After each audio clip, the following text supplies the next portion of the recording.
첫 번째 가장 이제 미래 영주권 받으실 분들이 진짜 중요하게 해야 되는 거는 본인 스스로 준비를 해야 된다고 생각해요.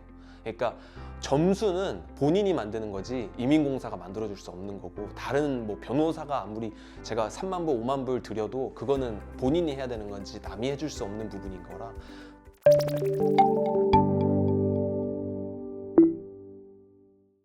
저는 지금 포트코키트남에 살고 있는 한국 나이로 32살 배상준이고요. 캐나다 온 지는 이제 3년 차 됐습니다. 지금 테벤베르리라는 곳에서 수셰프로 근무하고 있습니다. 헤드 셰프가 있고요. 그 다음에 어시스턴 셰프 있고, 그 다음에 수셰프가 있습니다. 작년에 익스프레스 엔트리라고 이제 그 안에서 CEC라는 프로그램을 통해서 11월에 이제 신청을 했고요. 올해 5월에 이제 운이 좋게도 아무 문제 없이 받게 됐습니다. 영어는 제가 이제 고등학교를 졸업하고 바로 유학을 해서 이제 대학교를 미국에서 나와서 따로 뭐 학원을 다니거나 뭐 과외를 하진 않았고요. 혼자 IELTS 그 책을 사서 독학으로 해가지고 이제 점수를 만들었습니다. 제가 17살 때부터 이제 학교를 다니기 시작해서 지금 이제 32살이니까 15년 이제 계속 해왔던 것 같아요. 뭐 중간에 일을 하지 않아도 계속 이제 그 관련된 거를 하면서 계속 해왔던 것 같습니다. 아쉬운 거는 없고요. 그 다음에 기대했던 것보다 이상으로 마음의 안정감이 큰 게 되게 큰 것 같습니다. 이게 사실 생활은 제가 크게 바뀐 건 없지만 마음의 안정이 오고 이제 그 안정으로 인해서 오는 변화가 되게 큰 것 같아요. 근데 그게 영주권이 없었다면은 사실 뭐 영주권 딴 지 얼마 안 됐지만 그 이후에 제가 뭐 이제 집을 구매하거나 아니면은 이제 좀 마음 편하게 이제 직장을 좀 다닐 수 있는 거, 이제 그런 것들이 이제 영주권을 따야만 얻을 수 있는 것들이라고 생각합니다. 진짜 너무 많은데 일단은 제가 이민을 이제 미국에서 생각을 했고 오랜 기간 준비했고 캐나다를 오기 전에 6개월 가량 정말 많은 정보를 수집하고 정말 많은 이제 이민 공사라든지 이런 이민 컨설턴트 분들과 통화도 많이 하고 정보도 많이 수집했는데 둥지 이민에서 받았던 상담이 가장 만족스러웠어요. 제가 꽤나 꼼꼼한 성격인데 제가 여태까지 꼼꼼하게 체크해왔던 거는 이제 다른 이제 컨설턴트에 전하면은 똑같은 얘기를 반복하는 느낌이었다면 이제 둥지면에서 했을 때 제가 놓쳤던 부분, 제가 몰랐던 부분 이거를 짚어주시더라고요. 그래서 그거에 대해서 첫 번째 상담 때 굉장히 만족을 했었고, 일을 진행함에 있어서는 어쨌든 이게 이민을 준비하다 보면은 그런 경우들이 있잖아요. 정말 급하게 뭔가 국경에 가서 뭘 받아야 된다든지 아니면은 중간에 비자가 이제 만료가 돼서 새로운 비자를 받아야 되는데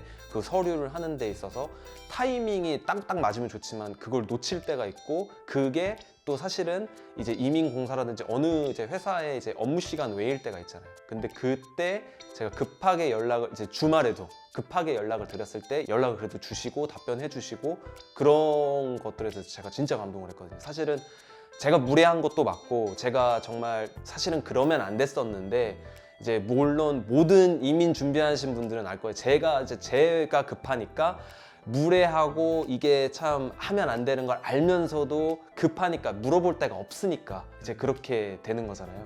이제 근데 그럼에도 이제 그렇게 좀 인간적으로 사람의 이런 마음을 울리는 그런 서비스라고 할까요? 이제 그런 거를 제가 많이 느껴서 이제 둥지 이민이 다른 어떤 이민공사보다도 좋다고 생각이 든 게 모든 사람들이 그걸 할 수 없는데 그거를 한 게 제가 봤을 때는 둥지 이민이 아닐까 싶습니다. 사실은 제가 영주권을 따고 나서는 이제 메일을 안 보고 이민공사 뉴스라든지 이민 정책이 바뀐 뉴스를 안 읽기 시작해서 요즘은 어떤지 모르겠습니다만 제가 준비하는 한 2년 반 정도의 기간 동안은 정말 많이 뉴스도 읽고 매일 어떻게 시시각각, 특히 저는 이제 코비드 기간에 준비를 했으니까요. 그거에 대해서 되게 예민하게 반응하고 매일 이제 체크하고 이제 또 이제 그 이민공사라든지 아니면은 제가 일하고 있었던 사람들과 더블 체크하고 제가 준비할 수 있는 걸 또 준비하고 이제 그렇게 시간을 보냈거든요. 그래서 첫 번째 가장 이제 미래 영주권 받으실 분들이 진짜 중요하게 해야 되는 거는 본인 스스로 준비를 해야 된다고 생각해요.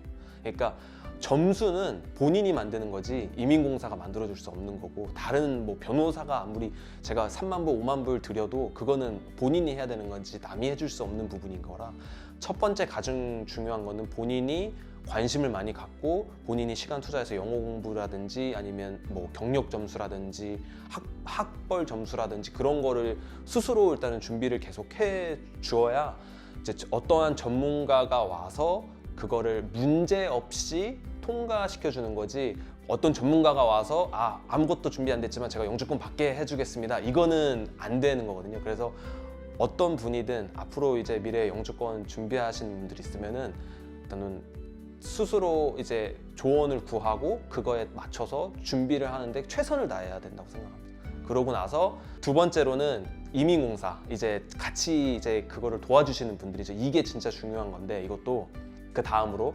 저는 사실은 다른 이민공사도 해봤고요. 이제 캐나다 백인 변호사 분이랑 이거를 준비를 했는데, 두 분 다 제가 알고 있는 이민 관련 정보보다도 알지 못하고, 그다음에 일 처리도 미숙해서 제가 국경에도 쫓겨나 봤고요. 그다음에 첫 번째 받았던 인비테이션도 정말 사소한 실수로 취소가 돼가지고 제가 또 한 1년을 기다리게 됐어요. 그래서 이러한 시간 낭비는 정말 확실한 전문가랑 일을 했으면 줄일 수 있었고 비용도 아낄 수 있었는데, 이거는 제 불찰이었거든요. 그래서 앞으로 어떠한 이제 새로운 이민자들 분들이 계시면은 제가 생각하기엔 둥지 이민이 최고지만 본인이 생각하기에 뭐 다른 데가 있을 수도 있어요. 근데 만약에 모르시겠다면 둥지 이민을 이제 하셨으면 좋겠고요.